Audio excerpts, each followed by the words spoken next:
ప్రతి ఉదయం నీ వాత్సల్యముతో నన్ను ఎదుర్కొందువు నీదు కరుణతో.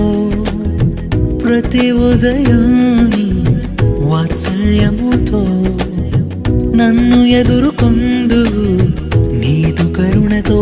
తరములలో ఇలా సంతోష కారణముగా నన్నిల చేసినావు నీకే స్తోత్రము. తరములలో ఇలా సంతోష కారణముగా నన్నిల చేసినావు నీకే స్తోత్రము. పాతవి గతించిపోవును, సమస్తం